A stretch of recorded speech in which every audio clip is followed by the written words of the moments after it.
Hello, everybody, and welcome.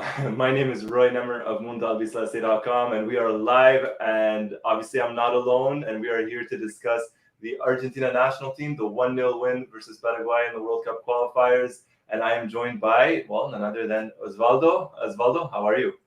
I'm good. I'm good. Doing well. A pleasure to be joining you here, Roy. And another win from Argentina. We're happy about that. We're gonna talk about every specific player, about the man of the match, about many things of today's win.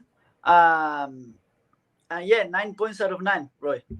Nine points out of nine. I don't think it is surprising. I don't think that that's the case at all. We're going to talk about the win, as you said, and a very weird win, and I say that in a good way because it was 1-0, but it could have been 3-0 or 4-0, maybe even more. Yeah, for There, sure. It was those kind of matches that in soccer are weird because when you're 1-0 up, usually the last couple of minutes, it doesn't matter how good your opponent is, you start going back because the yeah, opponent at least has to try to play long balls to the strikers. And at one point or another in the last 10, 5, at least 2 minutes, you ended up just trying to defend with the 11 players. And it was such an easy win for Argentina because it was an easy win that even winning 1-0, you never felt like a danger. It was just one occasion that Diego yeah, Martinez saved it. Well, I think, yeah, Diego Martinez touched it, that one. That yeah. was the only really dangerous occasion for Paraguay. But overall, an incredible performance for Argentina. I mean, you said it. Absolutely incredible. You mentioned Emiliano Martinez, and we're going to talk about him in a little bit because he did break an Argentina record. I see some comments in the chat. As always, everybody, let us know where you are watching from.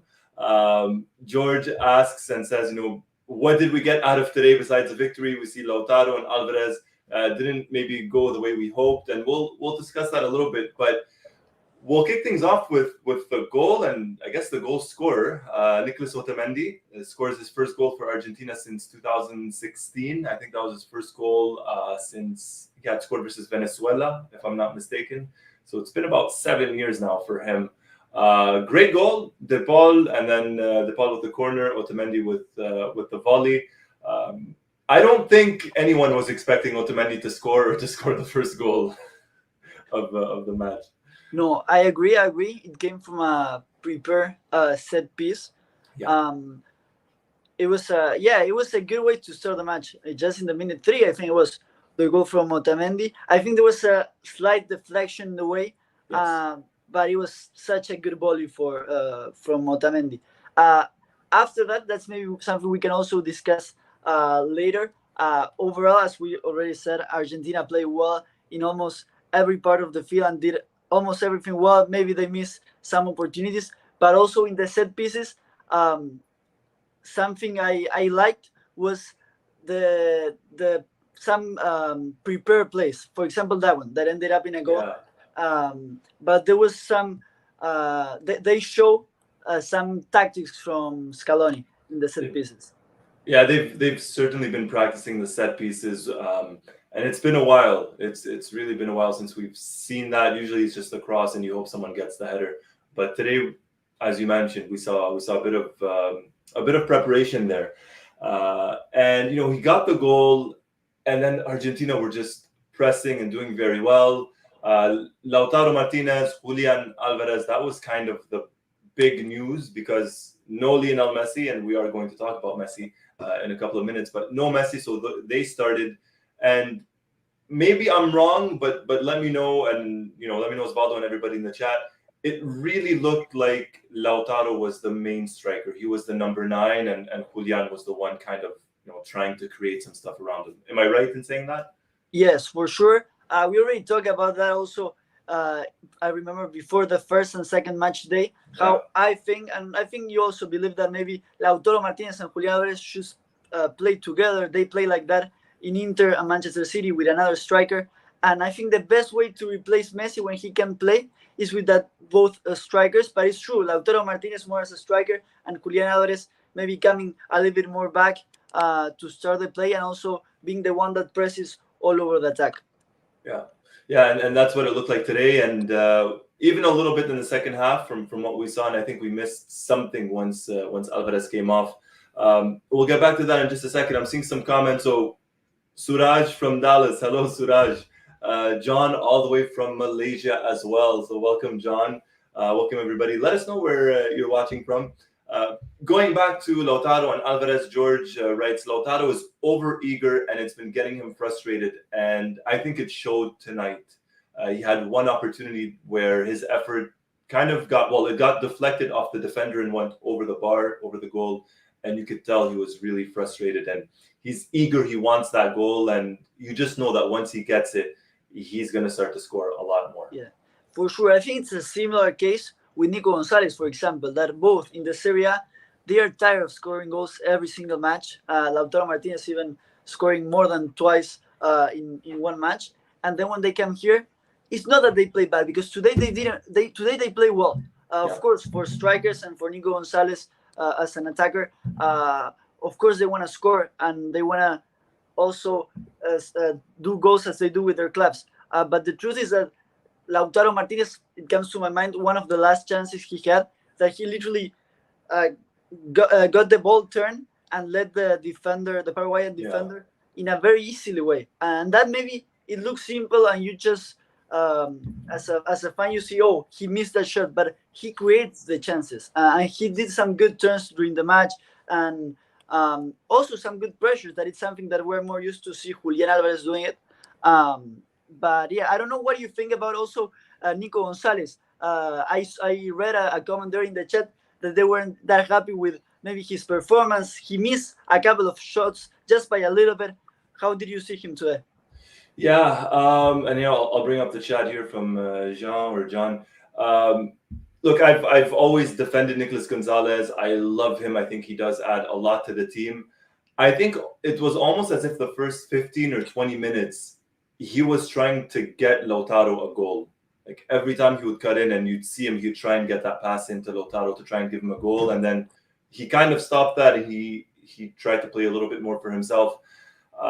It's a little bit worrying with Nicolas Gonzalez because, yes, he actually got a goal versus Bolivia and he played pretty well there. But the first match at home versus Ecuador and now this one here today versus Paraguay, it's not working for him. It's not clicking just yet.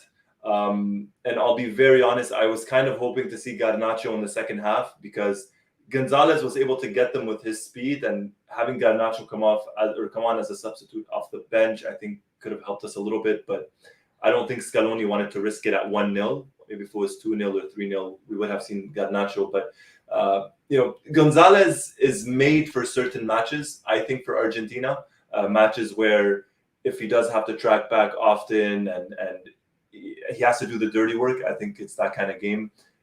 I don't think that part of his game was particularly needed tonight versus Paraguay.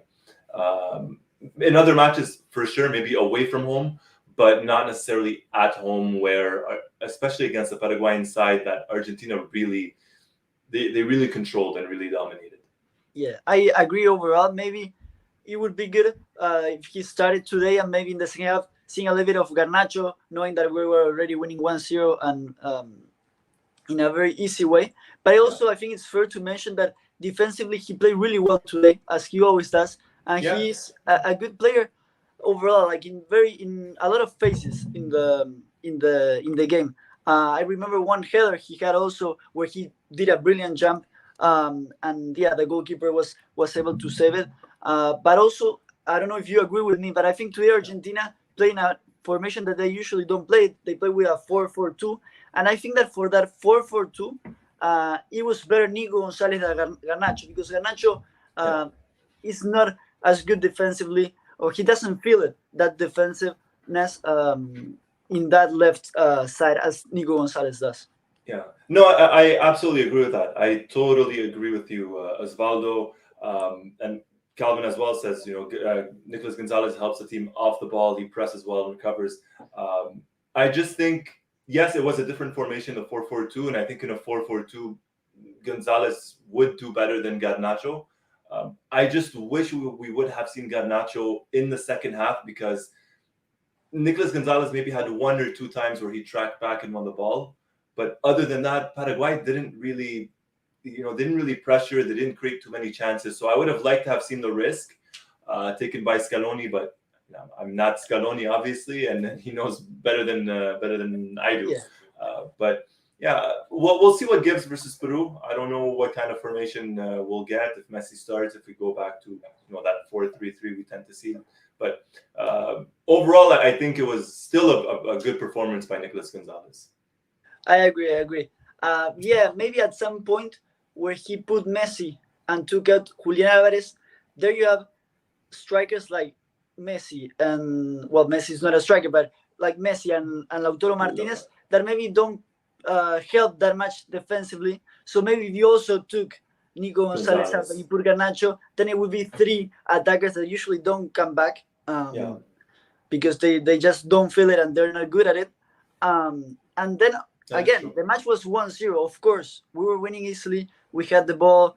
All the stadium was shouting "Ole, ole, ole." We all know that. But the truth is that it was 1-0 and we needed the victory. And I think it was maybe even smart from Scaloni to don't underestimate Paraguay, who had one really great opportunity, and Diego Martinez was good there to save. Yeah, he was sharp. He was absolutely sharp, and and then that is true. That is valid in terms of if you would have taken Nicolas Gonzalez off, then essentially your front three would not have tracked back. They would not have defended. So yeah, it's a very good observation. He did bring in Lucas Ocampos at the end. Scaloni and Ocampos are very good. Very good when it comes to tracking back as well. You mentioned Messi, and I guess we kind of have to talk about him. Came on as a substitute, hit the post 2 times. What did you think, Osvaldo, and everybody in the chat as well? Let us know. What did you think?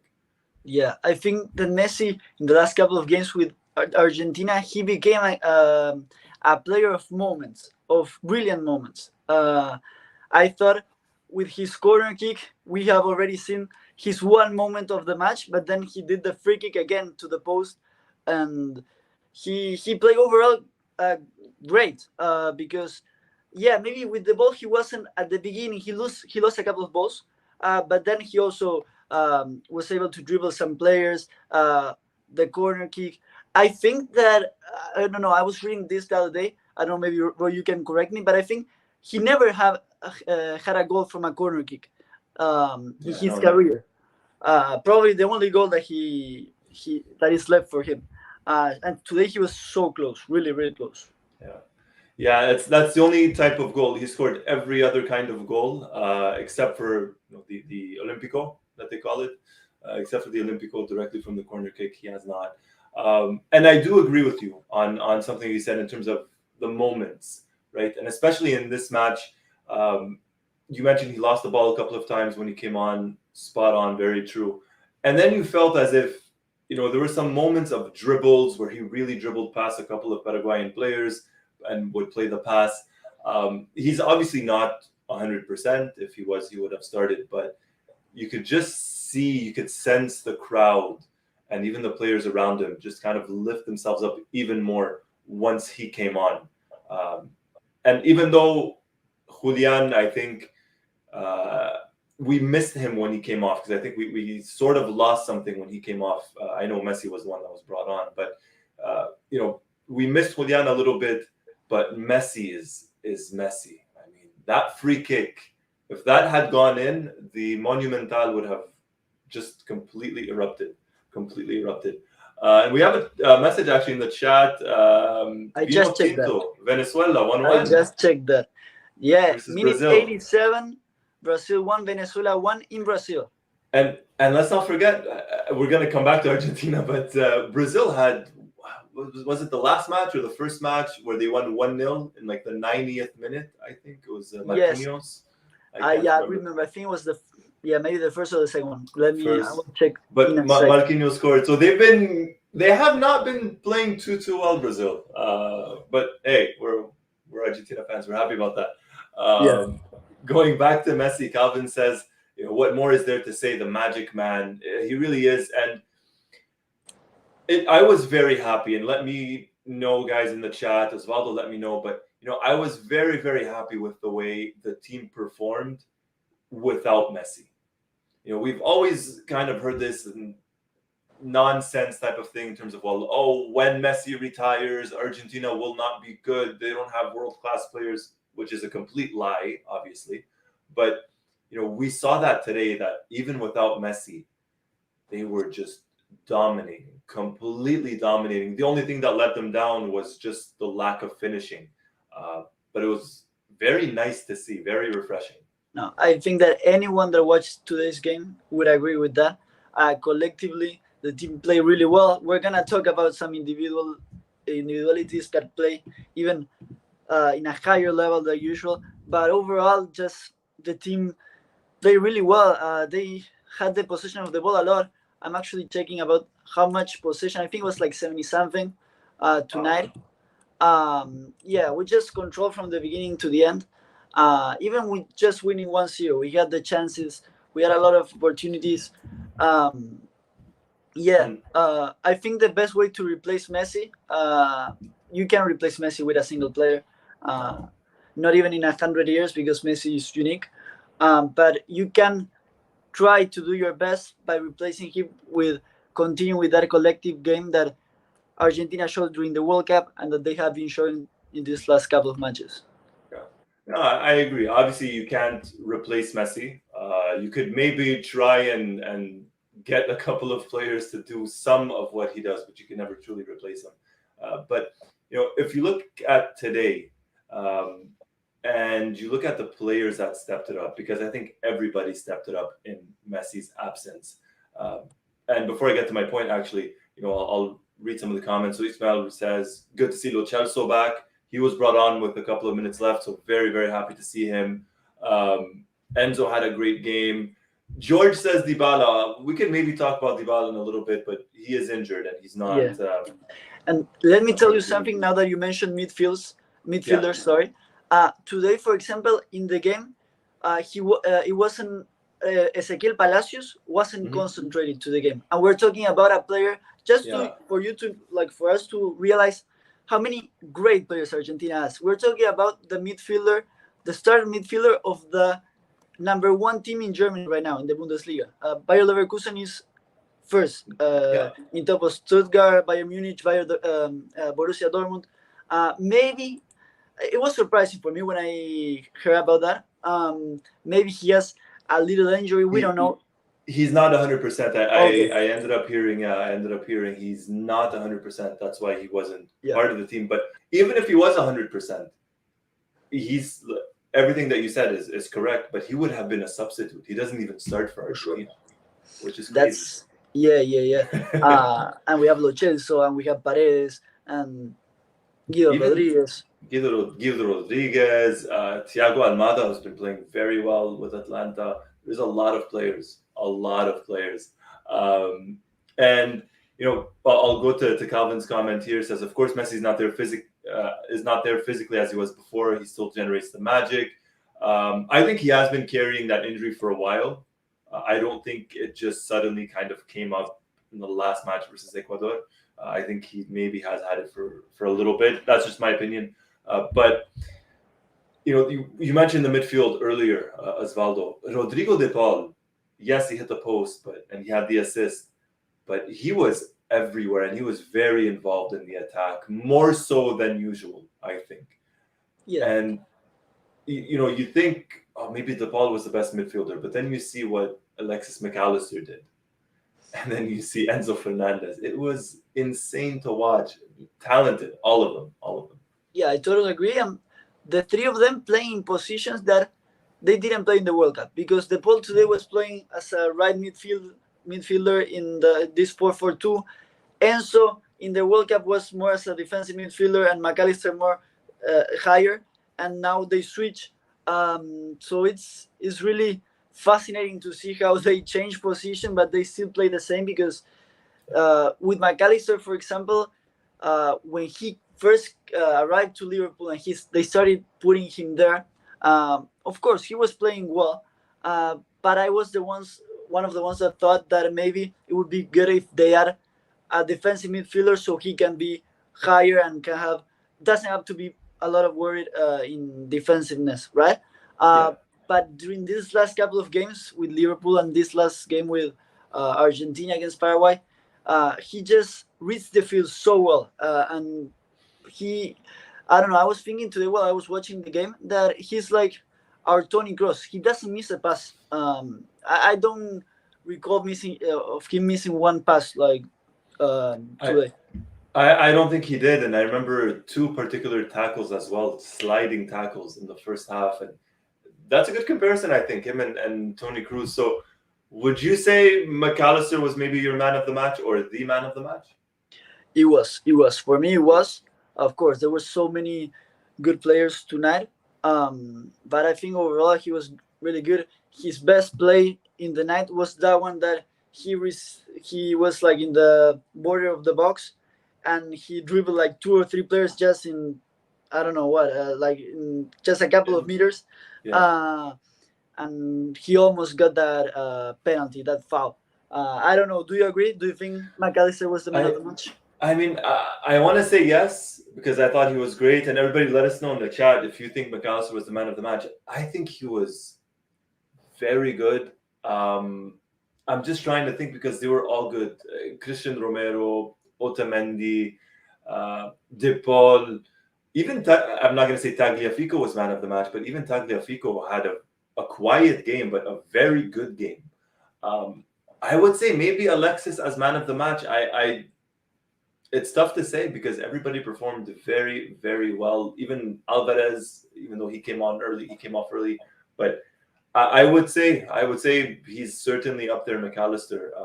He gets my vote. He absolutely gets my vote for man of the match. And that dribble around the penalty area, it's, I saw a couple of people kind of writing on Twitter or X, and they were like, "Is that Messi? That looked like Messi. That was a dribble that Messi would make," and it really was. It really was a dribble that Messi would make.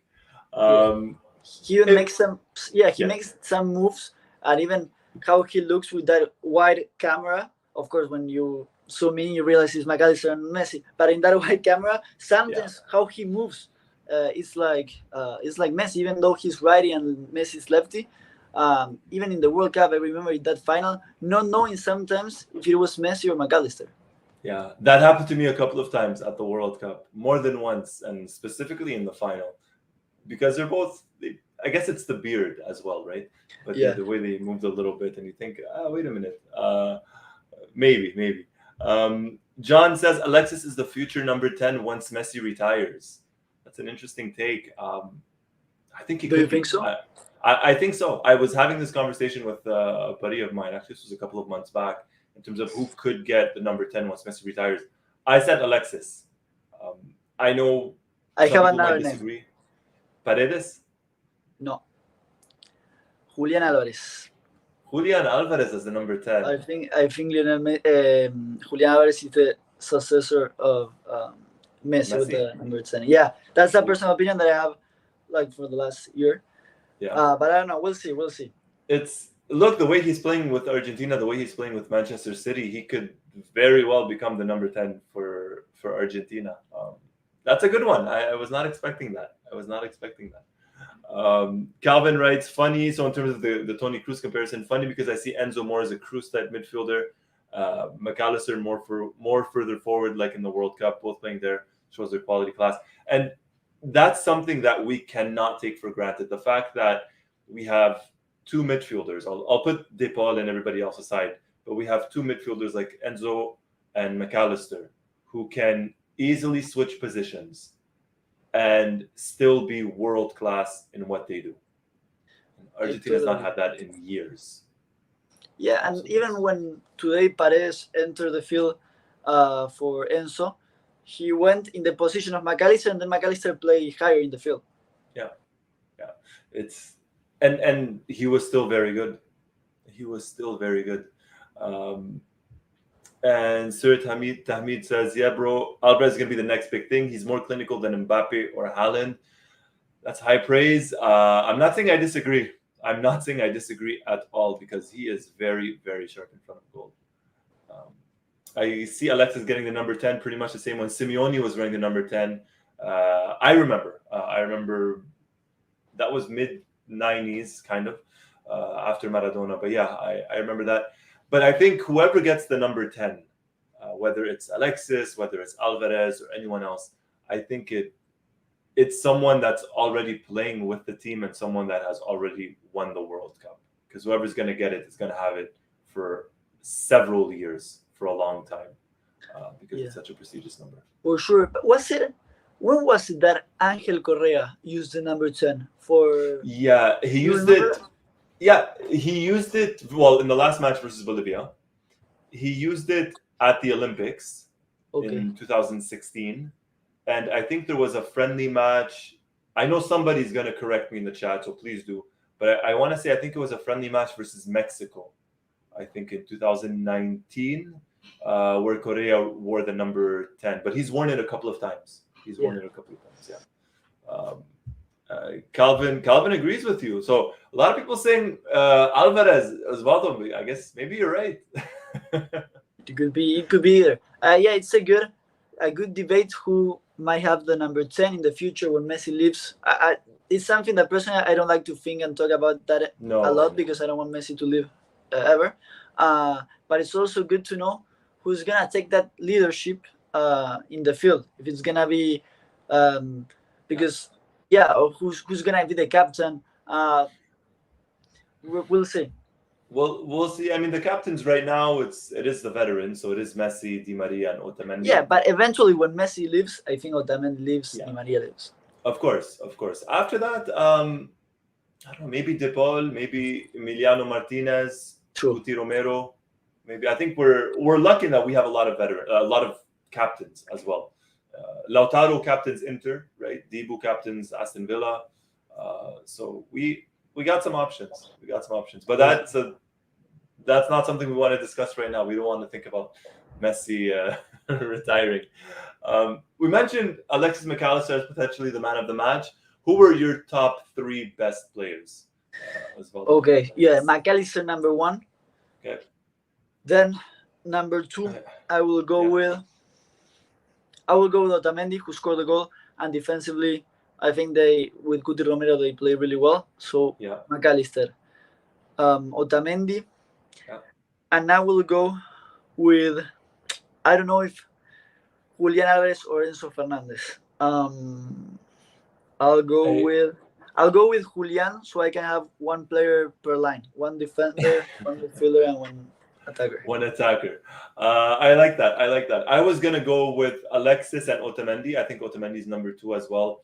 Number 3 for me, it's funny enough, it's between 3 players, and it's between Alvarez, it's between De Paul. I thought Rodrigo De Paul had a good match, and believe it or not, Christian Romero. I thought he had a very, very good match as well, but I can't pick. I'll go to the chat. It'll give me time to think. John says Alexis De Paul and Otamendi. George says McAllister, De Paul, and Alvarez. I'm going to go maybe a little bit in between. So I'm going to go with McAllister, Otamendi, and De Paul. So I guess the same as John. Alexis, Otamendi, and De Paul. For me, those are the 3. Ivan says Enzo, McAllister, and Otamendi. So similar to yours, Osvaldo. Yeah. No, I agree. I totally agree that De Paul played a great match. We haven't talked that much about the right and left backs. I think they play a very solid game, both Molina, Tagliafico. Yeah. What do you think about them?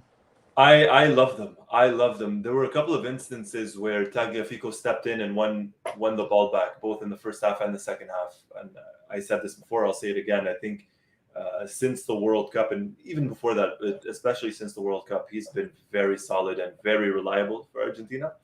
And Molina has shown that I think he's the starting number 1 right back. It's at one point it was him, and then Montiel would start, then Molina, then Montiel. Now I think it's really Molina. He has improved a lot defensively under Simeone at Atletico, and today he made a lot of runs forward. And he is an attack-minded fullback, attack-minded right back. But I was happy with him. I'm very, very happy. And I also think that Scaloni chooses who starts based on how often they're playing their clubs too. And Molina is playing almost every game, and Montiel is not playing that much in Nottingham Forest. He has Serge Aurier in that position. He's been coming from the bench a couple of times, but I guess when it's so difficult the decision, Scaloni takes his decisions based on who plays more. Yeah, and that makes sense as well, right? If you have one that plays, like you said, every match, and the other one is a substitute often. Hey, I love Montiel. Don't get me wrong, but I think it's normal to go for. You want to listen to some good news? Of course. Would you like that? Always. Okay, Brazil draw against Venezuela. The match is over. That means that Argentina is number 1 in the qualifiers, at least until next Tuesday. Wow, excellent. Very, very good. 1-1. Yeah, Brazil, we'll take a minute. We'll talk about the rest of the qualifiers. But Brazil has not been playing too well. Aside from that, I think it was a big win versus Bolivia, I think. Aside from that big win versus Bolivia, they have not been playing too well lately. They won 5-1 against Bolivia. Yeah. They won 1-0 against Peru in the minute 90. Martinez score. Marquinhos, that was the one, yeah. Yeah, and now it's a 1-1 against Venezuela. Nice. That's good news. That's very, very good news.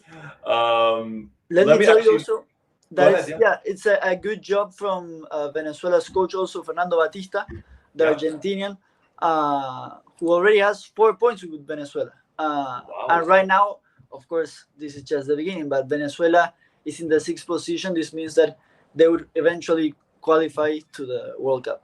There you go. So we have the table right here, actually. So Argentina, the only team still not to drop points, so 9 points. Brazil on 6. Colombia, Uruguay, we were talking about that before. I watched that match, very entertaining. Chile, and then Ecuador, and then Venezuela on 3 points. Paraguay, Peru, Bolivia. I am kind of surprised about Peru. I thought they might be doing a little bit better, but wow, that's some interesting results. Let's take a look at the next matches. So next matches on Tuesday. We have Venezuela versus Chile at home. So if Venezuela get a win here, that would be something for them. Then Paraguay versus Bolivia. Paraguay need the points. Ecuador, Colombia, Uruguay, Brazil. Those are 2 massive matches. And then obviously for us, the big match, Argentina away versus Peru. But wow. And let me tell you something about Peru, because it's true, they just have 1 point. But their matches have been close. I mean, they tied against Paraguay their first match day. But let's remember that, for example, Advíncula, the right back, saw the red card in the minute 44. So that means that they play the whole second half against Paraguay with 1 player less, and they were able to draw. Then they lost 1-0 against Brazil in the minute 90. So that was very very close. And today against Chile, they were able to play at the same level until the minute 74 that Chile scored the first one, and then in the minute 90 Chile scored the second one. But I wouldn't be so sure that it would be an easy match for Argentina. Yeah, no, it's not. It will not be an easy match, I don't think, by any means, versus Peru. It never really is, to be honest. They're always difficult. But a win for Argentina, and I mean Uruguay, Brazil, that's going to be massive. And if we look, George says Ecuador is looking like South America number 2 right now. If we go back to the standings here to the table, if Ecuador get a win, then they're at 6, and Brazil, Uruguay, who knows what happens here, but Uruguay and Brazil can potentially be in 7th place or 6th place by the end of November, which is crazy to say. Ecuador, without the 3-point deduction, would be in the position third. Third, yeah, because of the goal difference. Yeah. No, because I think Brazil has 7, and Ecuador right now has 3, right? Unless I don't know. Well, I'm looking at the table on Wikipedia, so I don't know how updated it is in regards. And it says 3 points, right? They have 3 points. Ecuador, Ecuador 3 points. So if they didn't deduct the points, they would have 6, which means they would be 3rd. Wow. Well, George is saying not on paper, but realistically. And look, even technically on paper, George, and their next matches, if we take a look. So Ecuador plays Colombia at home, and then they're away versus Venezuela. So not the most difficult of matches, but definitely not easy as well.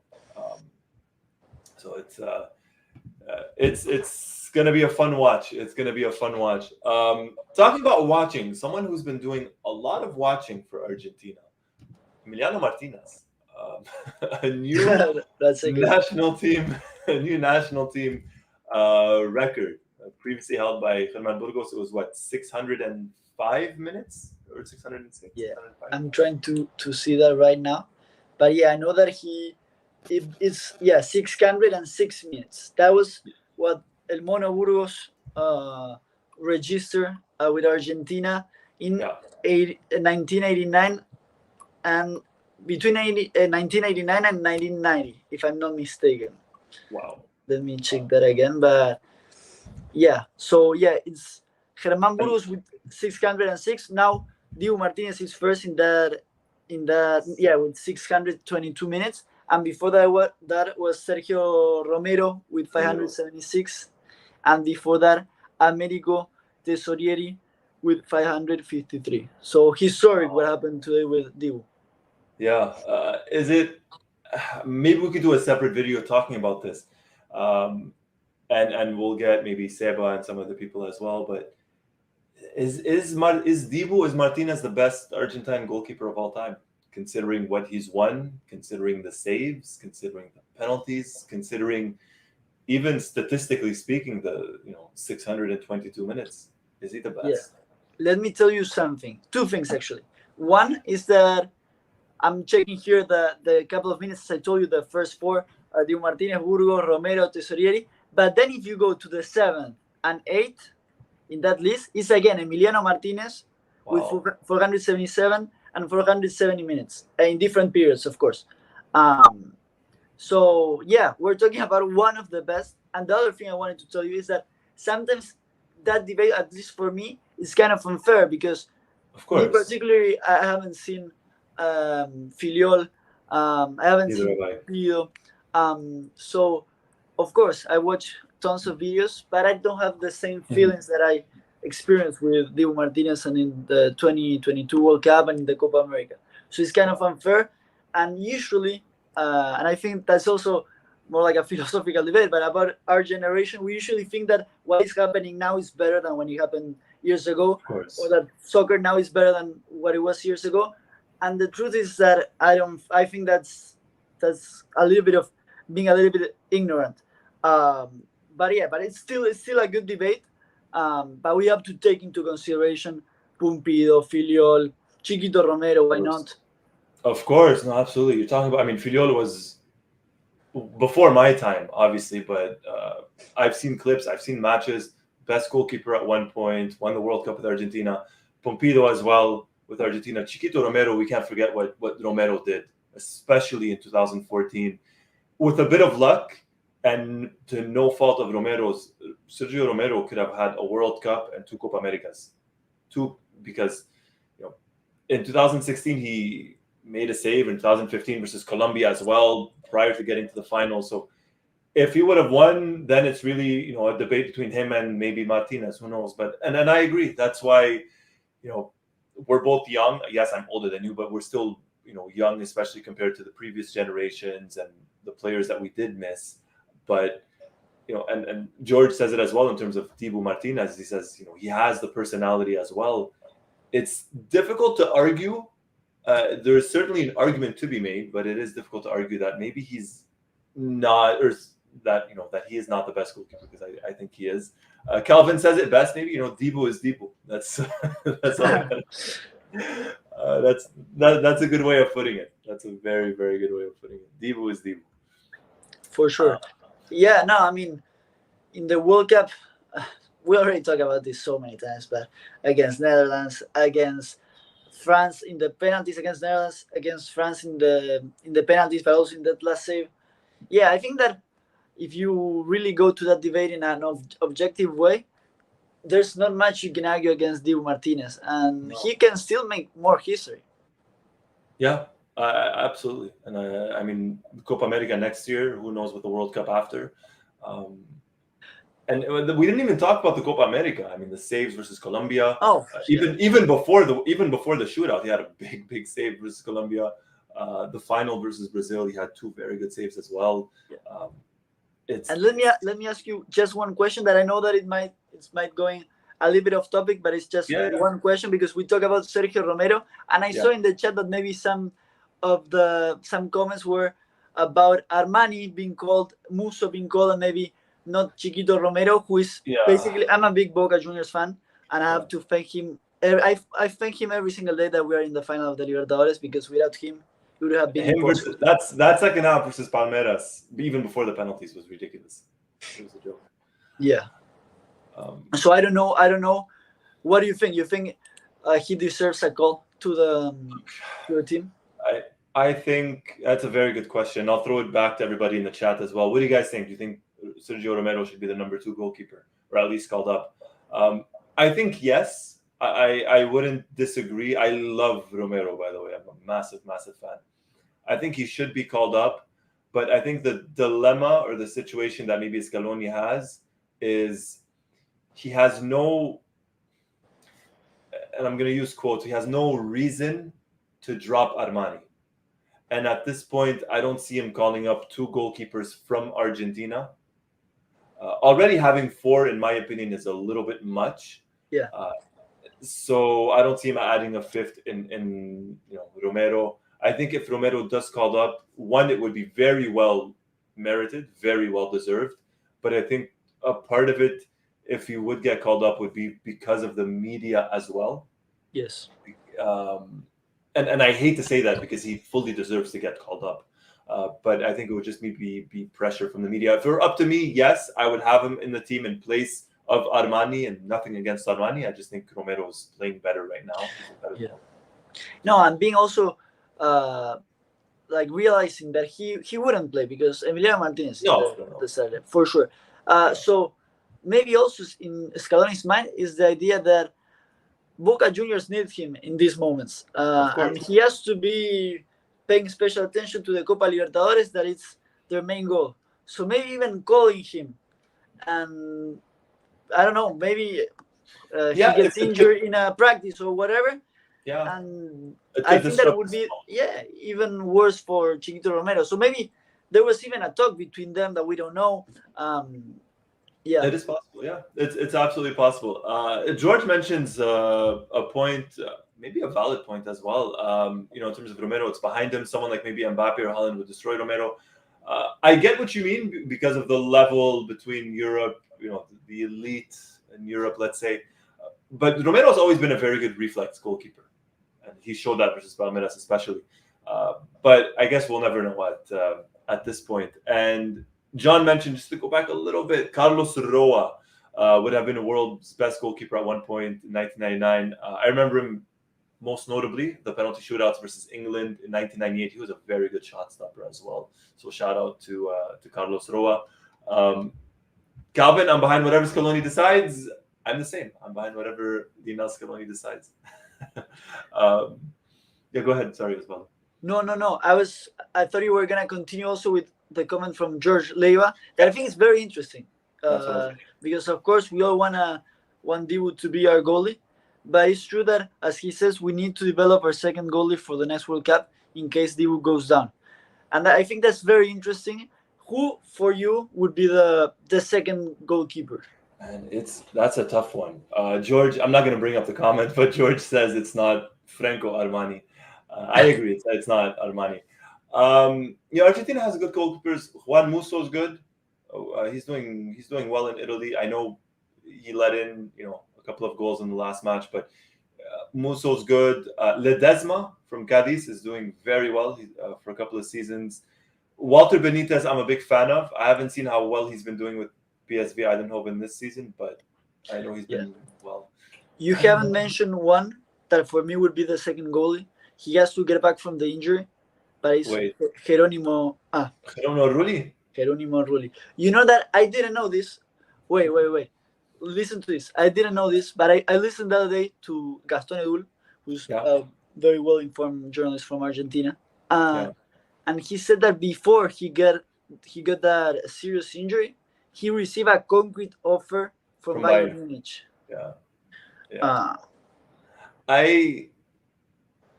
Look, the thing about Rulli is I think he can be world class on his day, and I'm trying to watch my words carefully. But I think whenever he has a bad day, it's a very bad day, and that's why I wouldn't put him as my number 2. Nothing against him; he's a very good player. He seems like a very nice guy. I don't trust him. That's it. That's all I'm gonna say. I don't trust Rulli because when it's either he's really good or it's the complete opposite with him. Unfortunately, that's my opinion. But then again, when he's really good, he's very good, right? So, but I get wanting to. Yeah. Yeah.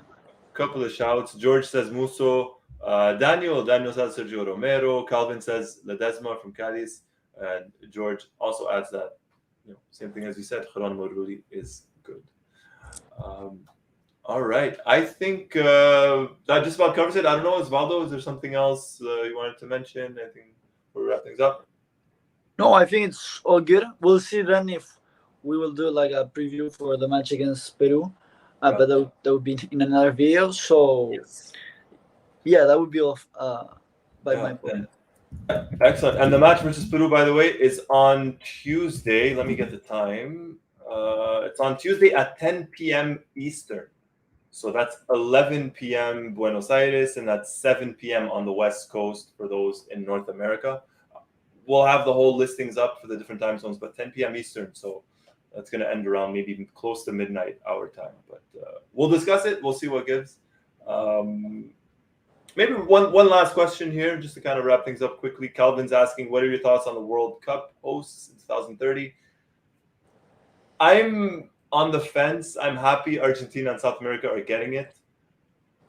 I just don't know how I feel about them having to travel halfway across the planet, across the world to play the others. Yeah, and we have it, but at the same time, it's just our first matches, right? Like the first. So one match, that's it. So we don't have it. We just have the first match. We thought that we would have the entire thing. Yeah. I personally don't like this idea of making the World Cup for 2-3 teams with like 3 hosts, countries, 48 teams. I think the World Cup is one of the biggest sporting events that have worked in the last decades, and why would you touch it? Why would you change it? It's the biggest sporting event, I think. And let me tell you something else also, that it reflects how people, the fans, think about this World Cup idea. When it was confirmed that Argentina was gonna be the host in the first match, you would expect Argentinians to be happy, to like, you're gonna be the host of a World Cup. That didn't happen since 1978, and it was all the contrary on social media. People were like, what is this? This is a dumb idea. They're ruining the World Cup. So imagine how bad the decision was for the fans. Yeah. Oh, yeah, absolutely. Absolutely. It's an odd one. At the end of the day, it's all about money. I know FIFA is going to say we want to unite the world and unite the planet and the fans. I think we all know it's the money. But yeah, we'll see. It's in 6 years' time. We still got 2026, which is in 3 countries, even though United States will host like 90% of the matches. But we'll see what gives. We'll see what gives as well. We'll see. Yeah, we'll see. All right, everybody. On that, thank you everybody for joining us, for watching. My name is Roy Nemmer of Mundo Albiceleste.com. I'm joined by the one and only Osvaldo as well. Like, if you haven't already, hit the subscribe button, hit the notifications button. We'll try and do a preview for Peru. We'll see, and we'll certainly try and do a review live discussion for the match versus Peru as well on Tuesday. On that note, thank you everybody for watching. Take care.